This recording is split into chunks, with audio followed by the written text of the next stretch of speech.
পুরুষের জীবনে এমন একটা সময় আসে তখন আর শরীরে শক্তি থাকে না, পকেটে জোর থাকে না।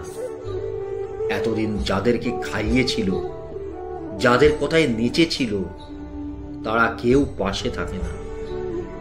পাশে থাকে একমাত্র ওই অবলা নারী, তার স্ত্রী, যাকে সে দিনের পর দিন অবহেলা করেছিল। মানুষের কথায় তার ওপর মানসিক শারীরিক নির্যাতন করেছিল।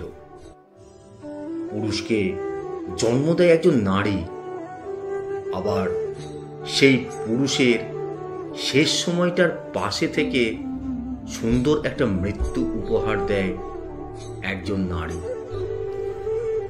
একজন পুরুষের শারীরিক শক্তি ও পকেটের জোর যতদিন থাকবে ততদিন সে তার স্ত্রীকে মানুষ মনে করে না।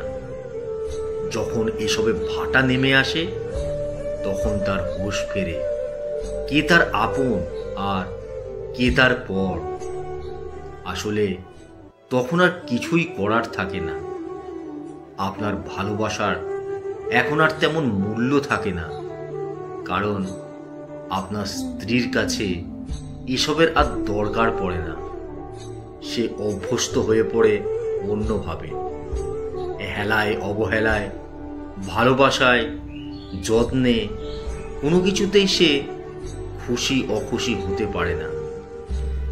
সংসার এক মায়ার বাঁধন, এখানে ভালো লাগলেও আঁকড়ে ধরে থাকতে হয়, না লাগলেও থাকতে হয়। কত শত সংসার টিকে থাকে শুধুমাত্র সন্তানের মুখের দিকে চেয়ে। সেই সন্তানও এক সময় পর হয়ে যায়।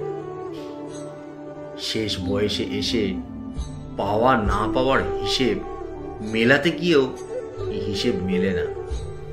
সেই অবহেলিত অযাচিত নারী আপনার শেষ বয়সে আপনাকে বাহুজোরে বেঁধে রাখে, বিপদে আপদে, সুখে দুঃখে।